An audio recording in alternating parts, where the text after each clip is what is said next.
हड़ताल पर गए पीआरटीसी के कच्चे कर्मचारियों की गुंडागर्दी। हड़ताल का हिस्सा ना बने कर्मचारियों को चूड़ियां पहनाकर किया बेइज्जत। सोशल मीडिया पर वायरल हुआ वीडियो।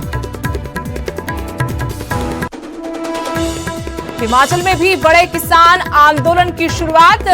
सभी फसलों पर एमएसपी लागू करने की उठी मांग। सेब के गिरते दामों को लेकर किसानों और बागबानों ने किया प्रदर्शन।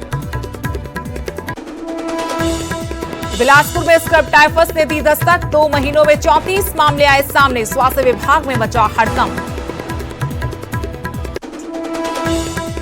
पलवल में बच्चों की मौत के मामले में स्वास्थ्य विभाग की जांच में बड़ा खुलासा। दूषित पेयजल बनी मौत की वजह। प्रशासन और पंचायत की लापरवाही से फैली बीमारी। हरियाणा कांग्रेस का बढ़ा कुनबा। पवन बेनीवाल हुए कांग्रेस में शामिल। बीजेपी की टिकट पर इलाहाबाद से 2 बार लड़ चुके हैं चुनाव। इनेलो नेता कंवरजीत सिंह भी कांग्रेस में हुए शामिल। गुजरात के नए सीएम भूपेंद्र पटेल ने ली शपथ। मुख्यमंत्री मनोहर लाल भी हुए शामिल। अमित शाह की मौजूदगी में हुआ शपथ ग्रहण समारोह।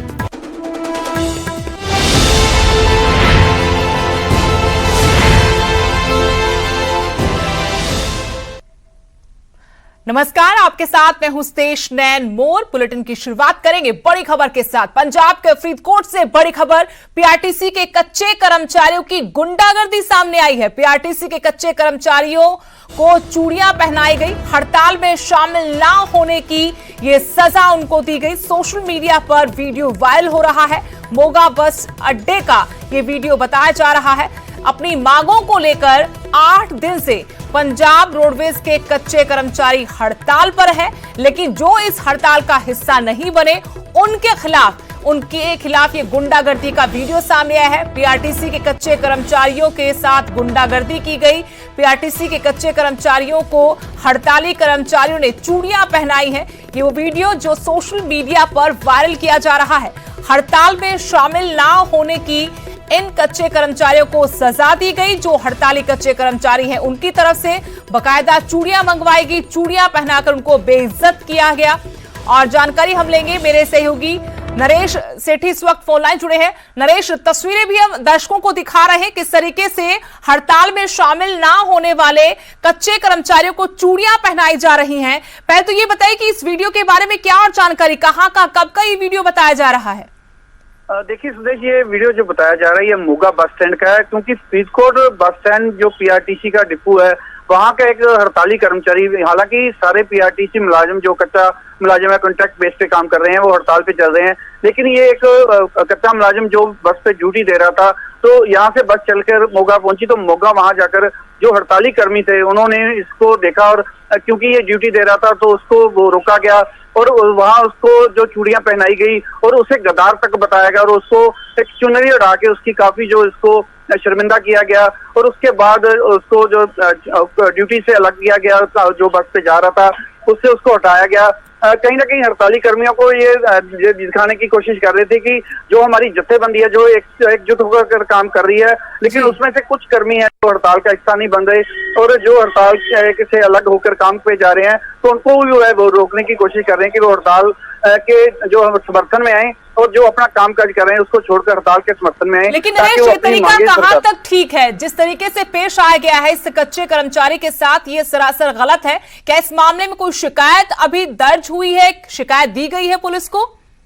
देखिए, अभी इस मामले में कोई शिकायत तो दर्ज नहीं हुई, लेकिन बताया जा रहा है कि मोगा बस डिपो पर ये सारी जो घटना घटी है तो वहाँ जो ये हड़ताली कर्मी था, लेकिन हड़ताल के उल्ट जाकर ये अपनी ड्यूटी दे रहा था, उसको काम से दूर हटाया गया, उसको बस से हटाकर आज इसको जो है काम से अलग किया गया और उसको जो एक चेतावनी दी गई कि वो भी हड़ताल भी शामिल होकर वो उनका साथ दे, नहीं तो उसके साथ तो और भी कुछ बुरा हो सकता है। हालांकि ये तरीका अच्छा नहीं है, उनको बताना चाहिए था कि वह समझाना चाहिए था, लेकिन उसको एक बेइज्जत करने का ये जो सीन सामने आया कि उसको चूड़ियां पहनाई गई, फिर उसको दुपट्टा उड़ाया गया और सबके सामने उसको बेइज्जत किया गया। जी सुदेश। शुक्रिया नरेश जानकारी के लिए। तो ये तस्वीरें हैं जो सोशल मीडिया पर वायरल हो रही हैं और बताया गया कि मोगा बस स्टैंड का ये वीडियो है जहां पर एक कच्चा कर्मचारी जो पीआरटीसी की हड़ताल में शामिल नहीं था, जब बाकी हड़ताली कर्मचारियों को इस बारे में जानकारी मिली कि वो अभी भी ड्यूटी पर तैनात है, अपनी ड्यूटी कर रहा है, तो उन्होंने ये तरीका अपनाया, उसे चूड़ियां पहनाई, उसको दुपट्टा दिया, उसे बेइज्जत करने के लिए सब कुछ किया गया। हड़ताल में शामिल होने की सजा उसको दी गई। हालांकि अभी तक जानकारी नहीं मिल पाई है कि किसी तरह की शिकायत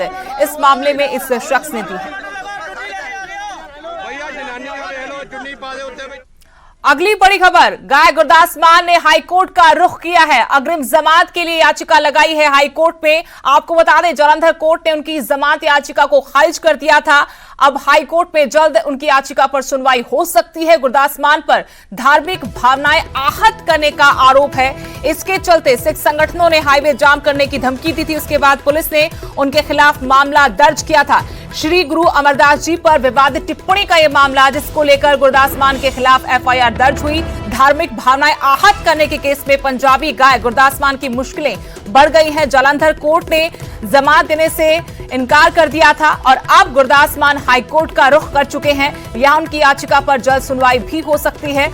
जालंधर कोर्ट ने उनकी जमानत याचिका को खारिज किया था। आपको बता दें कि श्री गुरु अमरदास जी पर विवादित टिप्पणी का यह मामला है, जिसमें गुरदास मान की मुश्किल लगातार बढ़ती हुई नजर आ रही है। और जानकारी के साथ मेरे सहयोगी उमेश शर्मा जुड़े हैं फोन लाइन से। उमेश, गुरदास मान ने अब जालंधर कोर्ट से झटका लगने के बाद हाईकोर्ट का रुख किया है, क्या और जानकारी, कब उनकी याचिका पर सुनवाई की उम्मीद? देखिए, जब जालंधर जिला अदालत से उनकी जो अग्रिम जमानत याचिका खारिज हुई थी तो तभी ये तय हो गया था कि हाईकोर्ट का ही रुख करना पड़ेगा, जो एक नॉर्मल प्रोसीजर भी है। और अब फाइनली हाईकोर्ट में जो उनकी याचिका पिटीशन है वो दाखिल हो चुकी है, जिसमें उन्होंने अग्रिम जमानत याचिका मांगी है और जल्द ही इस पर कल या परसों सुनवाई होने की उम्मीद है। और धार्मिक भावनाएं जहां तक जो आहत करने की बात है, जो टिप्पणी की गई थी, हालांकि गुरदास मान ने बाद में एक वीडियो जारी कर इस पर अपनी सफाई दी थी, माफी मांगी थी कि उन्होंने जस्ट एक कंपैरिजन तो जो किया था, लेकिन अगर किसी की भावनाओं को ठेस पहुंची हो तो वो माफी मांगते हैं। लेकिन उसके बाद भी जो संगठन है वो शांत नहीं हुए थे और मामला दर्ज करने पर अड़े हुए थे। मामला दर्ज हुआ, जालंधर जिला अदालत तक पहुंचा, जहाँ जमानत याचिका लगाई गई लेकिन खारिज हो गई। अब देखना होगा कि पंजाब हरियाणा हाई कोर्ट में सुनवाई जब होती है, कल सुनवाई होती है, जब भी सुनवाई होती है, तो क्या रुख रहेगा, क्या उनको राहत मिलेगी या नहीं। शुक्रिया उमेश। तो नकोदर मेले में लाडी शाह को गुरु अमरदास जी का वंश बताया था, इसी बात को लेकर भावनाएं आहत हुई थी। सिख संगठनों ने इस पर ऐतराज जताया। हालांकि जब विवाद हुआ, सोशल मीडिया पर यह मुहिम जब उनके खिलाफ शुरू हुई, उसके बाद गुरदास मान ने बाकायदा वीडियो जारी कर हाथ जोड़कर कान पकड़कर माफी भी मांगी थी। इसके बावजूद भी मामला शांत नहीं हुआ। उनके खिलाफ एफआईआर दर्ज होने के बाद वो अग्रिम जमानत के लिए जालंधर कोर्ट पहुंचे, जहां से उन्हें राहत नहीं मिली। अब वो हाईकोर्ट का रुख कर चुके हैं।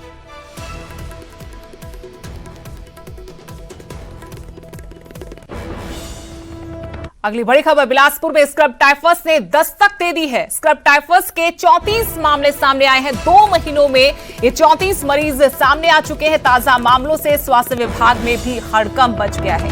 अगस्त में 23, सितंबर में 11 मामले स्क्रब टाइफस के सामने आए हैं। इसकी वजह से स्वास्थ्य विभाग में भी हड़कंप है। बिलासपुर में स्क्रब टाइफस ने दस्तक दी है।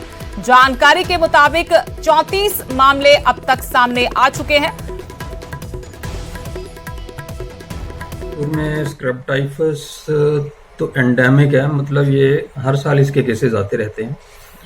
2017 से हमारे पास डेटा है, तो 2017 में तो 100 के आसपास केस आए थे। 18 में 479 केस आए थे और ऐसे ही 19 में भी केसेस हमारे पास बड़े थे, 400 से ज्यादा थे। लेकिन जब से ये कोविड शुरू हुआ तब से हमारे पास इसके केसेस कम हुए। तो 2020 में 77 केसेस थे। अभी तक हमारे पास 42 केस इस साल में आ चुके हैं। लेकिन इन 42 केसेस में भी अगस्त के महीने में 23 केस आए थे और 11 जो केसेस हैं वो अभी तक। बिलासपुर से हमारे सहयोगी अरुण चंदेल और जानकारी के साथ जुड़े हैं फोन लाइन से। अरुण, 34 मामले अब तक सामने आ चुके हैं स्क्रब टाइफस के, क्या इंतजाम स्वास्थ्य विभाग के?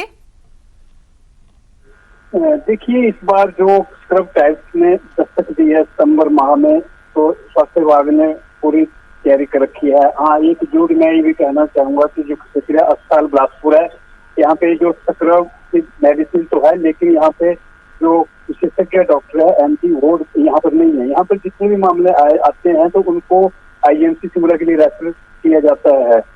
तो इस तरह से जो स्क्रब टाइप से जो पीड़ित लोग हैं उनको भारी जेब पे बोझ पड़ रहा है। जो आम आदमी है उनको खर्चा करना बहुत मुश्किल हो जाता है, क्योंकि इसका जो ट्रीटमेंट है ये बिलासपुर में ही होना चाहिए। क्योंकि यहाँ पे जो मेडिसिन है तो स्वाभाविक ही है कि जो लोग हैं उनका उपचार यहीं पे ही होना चाहिए। क्योंकि स्वास्थ्य विभाग के अधिकारियों का कहना है कि यहाँ पे उपचार संभव है, मगर यहाँ पे धरातल पर स्थिति कुछ और है। जी शुक्रिया अरुण जानकारी के लिए। तो यहाँ पर इलाज तक मरीजों को नहीं मिल पा रहा और अब तक 34 मामले स्क्रब टाइफस के सामने आ चुके। जब यहाँ कोई नया मरीज आता है तो उसे रेफर किया जाता है आईजीएमसी शिमला के लिए। लोगों की यही मांग है कि यहीं पर मरीजों का इलाज होना चाहिए ताकि उनको कुछ राहत मिल सके। 2 महीनों में 34 मरीज अब तक सामने आ चुके हैं और ये कहर आने वाले दिनों में और बढ़ने की आशंका है। ऐसे में देखना होगा कि क्या प्रशासन कुछ एहतियात बरत पाएगा। लोगों की यही डिमांड है कि यहाँ पर स्क्रब टाइफस का इलाज नहीं हो रहा, जो कि यहाँ पर होना चाहिए। हर मरीज शिमला जाकर अपना इलाज करवाने में उनके लिए काफी मुश्किल है। ऐसे में सरकार और प्रशासन को इस बारे में जरूर सोचना चाहिए। और इस वक्त परमिंदर सिंह जिला स्वास्थ्य अधिकारी बिलासपुर हमारे साथ फोन लाइन जुड़े हैं। सर, लगातार बिलासपुर में स्क्रब टाइफस के मामले बढ़ रहे हैं, आपकी तरफ से क्या तैयारी की गई ताकि लोगों को इस बीमारी से राहत मिले, जो लोग मरीज हैं उनको इलाज मिल पाए? मैम, इसमें ऐसा है कि स्क्रब टाइफस के मामले ऐसा नहीं है कि फर्स्ट टाइम हुए हैं, ये हर साल ही होते हैं जी। जैसे 2018 में और 2019 में 400 से ज्यादा मामले थे ना स्क्रब टाइफस के। तो इस साल तो अभी तक हमारे पास टोटल 50 के आसपास केसेज हुए हैं, लेकिन ये जो पिछले 2 महीने में केसेज आए वो 23 अगस्त में और 11 केसेज हुए हैं अभी सितंबर में। तो ये एक नॉर्मली मतलब आते रहते हैं स्क्रब टाइफस के केसेज। ऐसा नहीं है कि अभी तो बहुत ज्यादा बड़े हैं, लेकिन उसकी जहाँ तक आपने तैयारी का पूछा है उसके लिए तो जो अप्रोप्रिएट टेस्ट करने की सुविधा होती है वो RH बिलासपुर में उपलब्ध है। और जो मेडिसिन है वो सबसे जो छोटी इकाई होती है सब सेंटर और PHC सारी जगह पे जो मेडिसिन है वो अवेलेबल है। लेकिन सर, अभी कुछ देर पहले हम जानकारी ले रहे थे हमारे रिपोर्टर से, उन्होंने बताया कि बिलासपुर में स्क्रब टाइफस का इलाज है ही नहीं। जब भी कोई नया मरीज आता है, हालत बिगड़ती है, उसको शिमला के लिए रेफर कर दिया जाता है, आईजीएमसी में जाकर उसका इलाज होता है। नहीं मैम, स्क्रब टाइफस का जो ट्रीटमेंट है, जो इसकी मेडिसिन है वो सारी PHC CHC सारे हॉस्पिटल में अवेलेबल है। कई बार ऐसा हो सकता है कि किसी पेशेंट की कंडीशन कोई सीरियस हो तब वो रेफर किया गया हो। जैसा कि आप जानते हैं कि अब अगर मान लो 43 केसेज आए हैं, 44 केसेज आए हैं, तो उसमें अगर एक आधा कोई रेफर हुआ होगा तो हो सकता है कि depending upon the condition of the patient, लेकिन ऐसा नहीं है कि हर एक पेशेंट को रेफर किया जाता है। चलिए, बहुत बहुत शुक्रिया आपका न्यूज 18 से बातचीत करने के लिए। जिला स्वास्थ्य अधिकारी ने बताया कि यहाँ पर इलाज संभव है, हालांकि कुछ मामले जिनमें ज्यादा दिक्कत हो मरीज को उसे आईजीएमसी शिमला रेफर किया जाता है।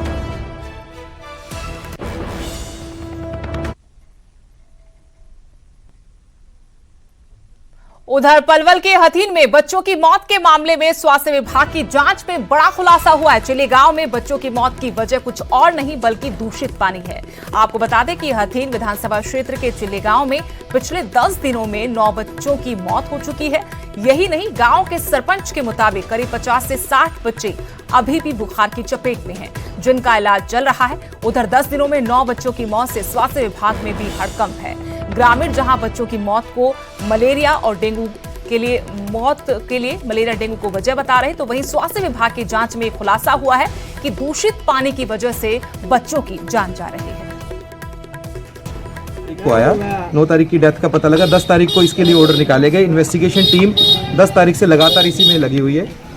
10, 11, 12 और आज भी लगातार यहीं पर ओपीडी इस बारे में की जा रही है। घर घर जाके फीवर मास सर्वे भी किया गया है। मलेरिया के जितनी स्लाइड्स बनाई गई है, लगभग 170 के आसपास स्लाइड मलेरिया की बनाई गई, सभी अब तक नेगेटिव है। मलेरिया की कोई स्लाइड जो RDT किट है वो रैपिडली इमीडिएटली बता देती है। दूसरी, डेंगू के सैंपल्स लिए गए हैं। डेंगू की सैंपल्स जो है आज रिपोर्ट आ जाएगी, उसके बारे में। यहां रुकेंगे छोटे से ब्रेक के लिए।